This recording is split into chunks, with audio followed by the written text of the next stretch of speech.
പാലക്കാട് നിയമസഭാ സീറ്റിൽ ഷാഫി പറമ്പിൽ എംപിക്ക് വഴങ്ങി നേതൃത്വം. ഷാഫിയുടെ സമ്മർദ്ദത്തെ തുടർന്ന് രമേശ് പിഷാരടിയെ മത്സരിപ്പിക്കാനാണ് ഇപ്പോൾ നീക്കം. ജില്ലാ നേതൃത്വം നൽകിയ പേരുകൾ വെട്ടി. സച്ചിൻ വള്ളിക്കാട്ട് ചേരുന്നുണ്ട് വിവരങ്ങളുമായി. സച്ചിൻ, രമേശ് പിഷാരടി ഏതാണ്ട് പാലക്കാട് കേന്ദ്രീകരിച്ച് നിൽക്കുന്ന സാഹചര്യം കഴിഞ്ഞ കുറച്ച് ദിവസങ്ങളായി ഉണ്ടായിരുന്നു.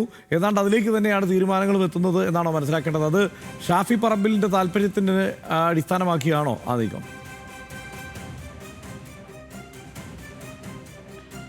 അർഷൻ, തീർച്ചയായും. കാരണം ഷാഫി പറമ്പിലിനെയും അതേപോലെ തന്നെ രാഹുൽ മാങ്കൂട്ടത്തിനൊപ്പവും നിൽക്കുന്ന ആളുകളെയൊക്കെ അവഗണിച്ചുകൊണ്ട് പാലക്കാട് മണ്ഡലത്തിൽ UDFന്റെ സ്ഥാനാർത്ഥി വന്നാൽ അത് വലിയ രീതിയിൽ കോൺഗ്രസിന് തിരിച്ചടി ഉണ്ടാകും എന്ന വിലയിരുത്തലിൻ്റെ അടിസ്ഥാനത്തിൽ തന്നെയാണ് ഇപ്പോൾ ഷാഫിക്ക് വഴങ്ങിക്കൊണ്ട് നടനും കോൺഗ്രസിൻ്റെ അനുയായി കൂടിയായിട്ടുള്ള രമേശ് പിഷാരടിയെ പാലക്കാട് മണ്ഡലത്തിൽ പരിഗണിച്ചുകൊണ്ടിരിക്കുന്നത്. പ്രധാനമായും പാലക്കാട് DCC നേതൃത്വവും അതേപോലെ തന്നെ VK ശ്രീകണ്ഠൻ MP എല്ലാം കൊടുത്ത പട്ടികയിൽ ഉണ്ടായിരുന്നത് VK ശ്രീകണ്ഠൻ MP, K മുരളീധരനെയും അതേപോലെ തന്നെ DCC കണ്ണൻ ഗോപിനാഥനെയും K മുരളീധരനെയുമാണ് പാലക്കാട് മണ്ഡലത്തിലേക്ക് സ്ഥാനാർത്ഥിയാക്കണമെന്ന് ആവശ്യപ്പെട്ടുകൊണ്ട് KPCCയെയും AICCയെയും സമീപിച്ചിരുന്നത്. എന്നാൽ ഇതിനെയൊക്കെ അവഗണിച്ചുകൊണ്ട് തന്നെയാണ് ഷാഫിക്ക് വീണ്ടും വഴങ്ങിക്കൊണ്ട് പാലക്കാട് DCC നേതൃത്വത്തെ അവഗണിച്ചുകൊണ്ട് ഇപ്പോൾ വീണ്ടും KPCCയും AICCയും പാലക്കാടേക്ക് രമേശ് പിഷാരടിയെ പരിഗണിക്കുന്നത്. കഴിഞ്ഞ ദിവസങ്ങളിലെല്ലാം രമേശ് പിഷാരടി വിവിധ പരിപാടികളിലെല്ലാം പാലക്കാട് ഉണ്ടായിരുന്നു. കൂടാതെ തന്നെ ഷാഫി പറമ്പിലിൻ്റെ പല പരിപാടികളിലും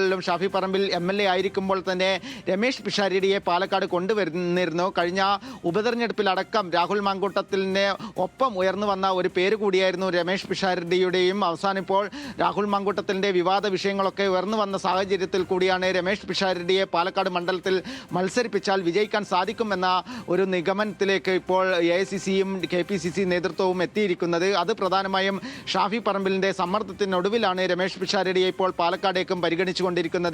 കൂടാതെ തന്നെ അതായത് പാർട്ടി പ്രവർത്തനത്തിൽ നിന്നും അതിന് മുകളിൽ അതീതനായ ആളുകളെ പാലക്കാട് മണ്ഡലത്തിൽ മത്സരിപ്പിച്ചാൽ മാത്രമാണ് കോൺഗ്രസിനൊരു വിജയം ഉണ്ടാവൂ എന്ന് നേരത്തെ തന്നെ കോൺഗ്രസിൻ്റെ നേതൃത്വം കണക്കുകൂട്ടിയിരുന്നു. അതിനാൽ തന്നെ മുൻപ് ആദ്യ ഘട്ടത്തിൽ പരിഗണിച്ചത് കണ്ണൻ ഗോപിനാഥനെയാണ്. മുൻ IAS ഉദ്യോഗസ്ഥൻ കൂടിയായ കണ്ണൻ ഗോപിനാഥന് പാർട്ടിക്ക് അതീതമായ വോട്ടുകൾ കിട്ടും. അതേപോലെ തന്നെ ഗ്രൂപ്പിൻ്റെ പോരുകൾക്ക് നിലവിൽ AI ഗ്രൂപ്പുകളും അതേപോലെ തന്നെ ഷാഫി പറമ്പിൽ പക്ഷമെല്ലാം വലിയ ശക്തമായ പോരടിച്ചു കൊണ്ടിരിക്കുന്ന ഒരു മണ്ഡലം കൂടിയാണ് പാലക്കാട്. അതിനാൽ തന്നെ അവരെ അനുനയിപ്പിക്കാൻ വേണ്ടി ഒരു പൊതുസമ്മതനായ UDFന്റെ സ്ഥാനാർത്ഥി വരണമെന്ന ആവശ്യം കോൺഗ്രസിനുണ്ടായിരുന്നു. അങ്ങനെയാണ് കണ്ണൻ ഗോപിനാഥനെ പരിഗണിച്ചിരുന്നത്.